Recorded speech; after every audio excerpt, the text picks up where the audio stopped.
تا حالا به این فکر کردید که بدترین ایده برای یه سفر تفریحی چی میتونه باشه؟ مثلا رفتن به جنگل تنهایی یا شاید کوهنوردی بدون تجهیزات. اما این دوستان ایده بدتری داشتن. سفر شمال تو دل زمستون، اونم به یه ویلای متروکه و قدیمی. و تفریح آخر هفته این 5 رفیق تبدیل به کابوس وحشتناک ابدی شد.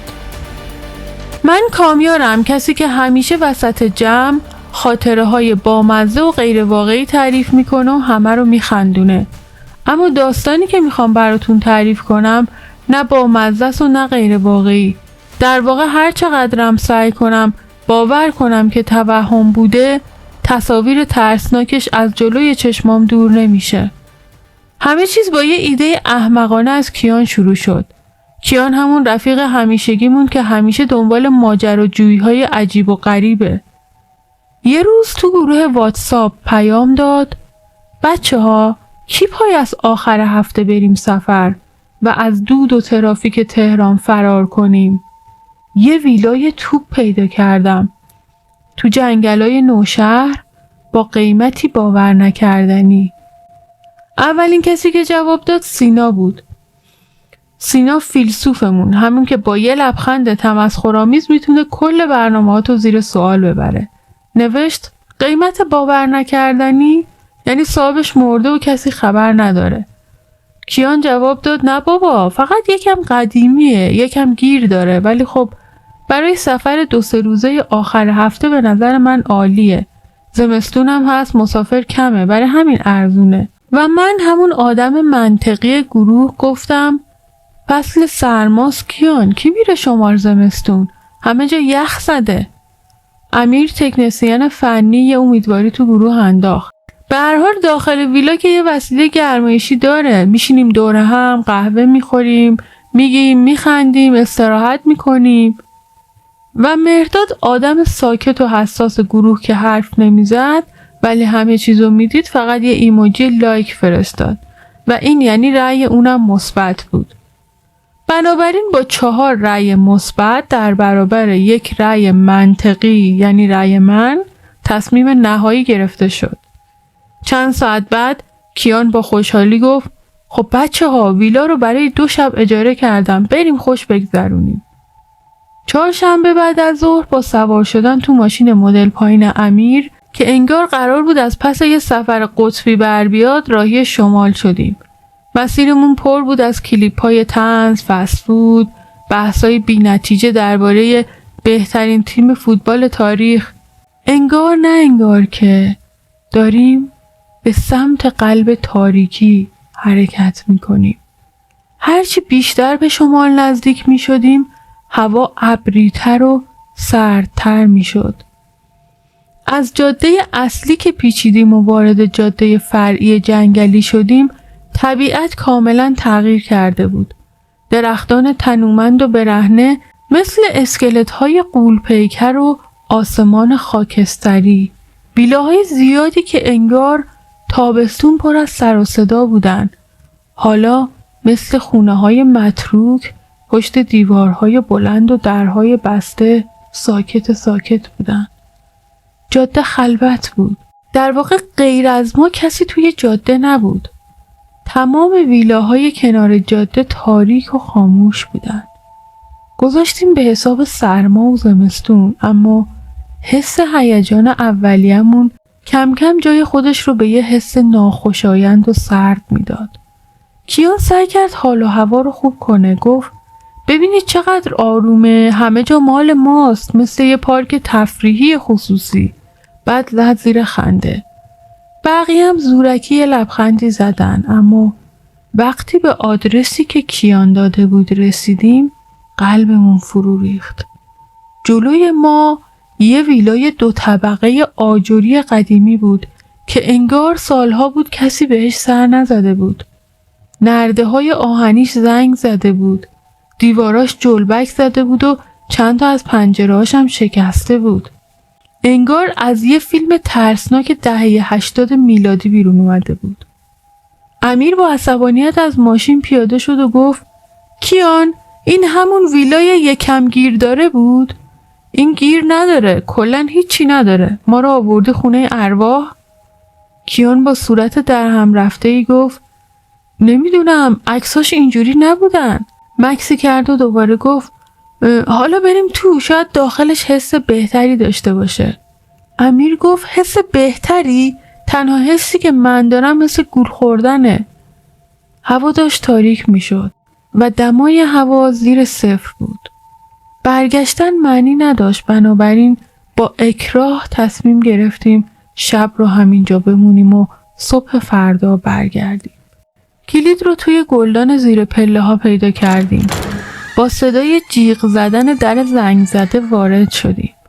بوی نم و خاکره و یه بوی عجیب و شیرین مثل میوه گندیده همه جا پیچیده بود. همه چیز زیر یه لایه ضخیم از غبار بود. مبلمان چوبی که پارچش پوسیده بود، لوستر کریستالی که آویزان بود و تاریکی مطلق طبقه بالا. سینا با یه قهقهه مصنوعی گفت عالیه، فقط کافیه یکم جارو بکشیم، اشباح رو بیرون کنیم و همه چیز آماده است.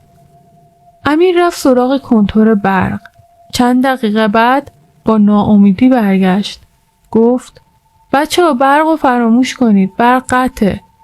حتی شوفاژ هم کار نمی کرد.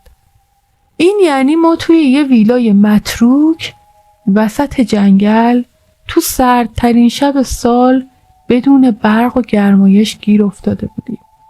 اما کیان، همون ابرقهرمان ماجراجو، یه شومینه بزرگ تو سالن پیدا کرد و گفت نترسید رفقا، من اینو روشن میکنم. میشینیم دورش داستان تعریف میکنیم و شبم میگذره. و این شد که ما 5 مرد جوان و بزرگتر از اونیم که بترسیم دور شومینه‌ای جمع شدیم که دودش بیشتر از گرماش بود. برای اولین ساعتها همه چیز خوب بود، حتی هیجان انگیز بود. خاطره تعریف میکردیم، میخندیدیم، همو مسخره میکردیم. اما حدوداً ساعت 1 شب بود که اولین اتفاق افتاد. همه ساکت شده بودیم و فقط صدای باد از بیرون شنیده میشد. سکوت فضا رو گرفته بود.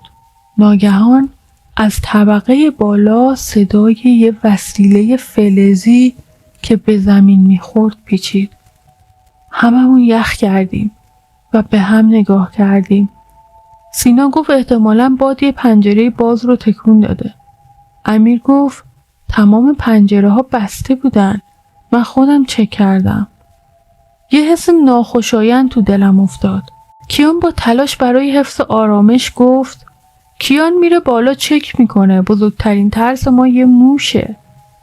منم همراهش شدم. با قدم‌های آرام و چراغ قوه موبایل پله ها رو بالا رفتیم. طبقه بالا از طبقه پایین سردتر و تاریکتر بود. بوی اون میوه گندیده اونجا قوی تر بود. چند اتاق بالا بود که در همشون بسته بود. فقط یکیش باز بود. امیرم اومد بالا، یه نگاه به اطراف کرد. گفت من بالا رو چک کرده بودم که در یا پنجره باز نباشه که سرما بیاد. این در رو شما باز کردین؟ گفتیم نه. رفتیم سمت در که در رو ببندیم. ناگهان خود به خود در بسته شد. انگار یکی از توی اتاق بستش. شبیه بستن باد نبود. نفسمون تو سینه حبس شده بود. با ترس به هم نگاه کردیم و کیان با صدای لرزون گفت ایشالله که باد بستش. امیر مکسی کرد و گفت چیزی نیست، بریم پایین. بنابراین با ترس و لرز به طبقه پایین برگشتیم و به بقیه گفتیم که همه چیز سر جاشه. نمیخواستیم بقیه رو بترسونیم. چند لحظه با سکوت گذشت که ناگهان مهرداد گفت بچه ها من انگار یه چیز عجیبی دیدم. همه برگشتیم و بهش نگاه کردیم. با چشمان گشاد شده به تاریکی پشت سر ما خیره شده بود. گفت یه سایه کوچیک مثل یه بچه از پله ها بالا رفت. سینا با ناراحتی گفت بس مهرداد، میخوای بازی در بیاری؟ هیچ کس اینجا نیست. مهرداد سکوت کرد، اما در همون لحظه موزیک باکس کوچیک و قدیمی که کنار شومینه بود به خودی خود شروع به کار کرد. یه ملودی اسباب بازیگونه و خرخر، ملودی که توی سکوت اتاق چند برابر ترسناکتر به نظر می رسید. هممون از جا پریدیم. امیر رفت و دکمش رو فشار داد، اما موسیقی قطع نشد. همچنان به نواختن ادامه میداد. بنابراین امیر با عصبانیت موزیک باکس رو برداشت و با مشت بهش کوبید. شکست و بالاخره ساکت شد. اما ناگهان دوباره یه صدا از طبقه بالا اومد، شبیه باز و بسته شدن در. همه انقدر ترسیده بودیم که کسی جرأت نکرد بره بالا. فقط با ترس و لرز به هم نگاه میکردیم. اون شب هیچ کدوممون نخوابیدیم. نزدیک به هم روی زمین وسط سالن نشستیم و هر صدای کوچیکی ما رو از جا میپروند. باد گاهی اونقدر میپیچید که انگار کسی پشت پنجره ناله میکرد. گاهی صدای خرخر چوبا میومد، مثل صدای قدم زدن توی طبقه بالا. شب به سختی گذشت، اما صبح که شد اوضاع بهتر نشد. وسایل رو جمع کردیم، رفتیم سمت ماشین. ماشین یخ زده بود. هر کاری کردیم روشن نشد. هیچ کس هم اونجا نبود که ازش کمک بگیریم. هیچ کدوم از موبایل آنتن نداشت. برگشتیم داخل ویلا که یه فکری بکنیم، اما هیچ راهی نبود. ویلا تبدیل به یه زندان شده بود. دیگه کسی شوخی نمی کرد، نمی خندید. جای شوخی و خنده رو شک و تردید و ترس گرفته بود. مدام خودمون رو دلداری می دادیم که سر و صدای عجیب به خاطر باده، اما ته دلمون هممون شک داشتیم و می ترسیدیم. و بدترین اتفاق اون روز ظهر افتاد. داشتیم یه چیزی برای خوردن سر هم می کردیم که مهرداد یهو از جاش پرید و فریاد زد: به خدا یکی اینجاست، من می بینمش. سینا گفت: باز شروع کردی مهرداد؟ امیر گفت: چی می بینی؟ کجاست الان؟ مهرداد گفت: یه موجود سیاه و کوچیک اندازه یه بچه، الان دوباره دیدم از پله ها رفت بالا. امیر گفت: خب بریم بالا ببینیم چه خبره. رفتیم بالا. اطراف رو نگاه کردیم و متوجه یه عروسک شدیم که توی راهرو روی زمین افتاده بود. عروسکی کثیف و سیاه. چندین بار بالا رفته بودیم اما اون عروسک رو ندیده بودیم. خیلی عجیب بود. دیگه برای همه محرز شد که یه خبرایی هست. یه موجوداتی توی خونه بودن. تصمیم گرفتیم هر جوری شده فرار کنیم. اما بازم هر کاری کردیم ماشین روشن نشد که نشد. من تصمیممو گرفتم. گفتم بچه ها نمیتونیم تا ابد اینجا بمونیم. این جاده فرعی خیلی هم طولانی نبود. بهتر پیاده برگردیم. من که میرم، شما رو نمیدونم. در نهایت همه با هم تصمیم گرفتیم و پا به فرار گذاشتیم. تا جایی که میتونستیم میدویدیم. حتی به عقب نگاه نمی کردیم. فقط میدویدیم تا به جاده اصلی برسیم. 2 ساعتی طول کشید.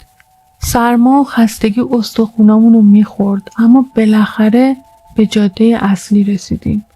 توی مه نور چراغای یه ماشین رو دیدیم. یه کامیون اسکانیا بود که داشت سمت ما میومد. با تمام وجود فریاد زدیم و دست تکون دادیم. راننده متوجه شد و ایستاد. یه پیرمرد مهربان با ریش سفید بود. گفت ما رو تا یه جایی میبره. هر جوری بود بغل هم سوار شدیم و خودمون رو جا کردیم. ازش پرسیدیم اینجا کجاست؟ چطور میتونیم بریم تهران؟ با تعجب نگاهمون کرد و گفت: شما کجا بودید؟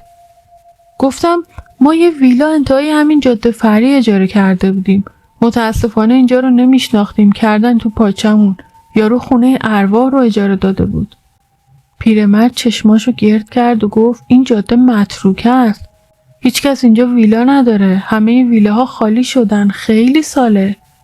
همه با تعجب نگاش کردیم. ادامه داد: از وقتی اون پرورشگاه آتیش گرفت و بچه‌ها توی آتیش سوختن، کسی جرئت نمیکنه وارد این جاده بشه. میگن روح بچه ها اونجا پرسه میزنن. به خاطر همین همه تخلیه کردن و رفتن. ما ساکت شدیم. به بیرون از شیشه یخزده نگاه میکردیم. وقتی رسیدیم داخل شهر یه جا پیادمون کرد.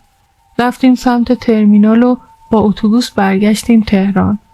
چند وقت بعد که هوا بهتر شد، امیر با چند نفر و با امداد جاده‌ای رفت که ماشین قراضه‌شو برگردونه. اما با تعجب دیدن که شیشه های ماشین شکسته و رنگ بدنش خط خطی شده. الان که این داستانو براتون تعریف میکنم توی خونه و اتاق گرم خودم هستم. همه چی خوبه، اما گاهی شبها وقتی ساکت میشه هنوز اون ملودی موزیک باکس رو توی سرم میشنوم. سفر پرهیجانی که کیان برامون طراحی کرده بود تبدیل به کابوس ابدی شد. اگه دوست داشتی دکمه لایک رو بزن و یادت باشه هیچ وقت بدون شناخت ویلا اجاره نکنی.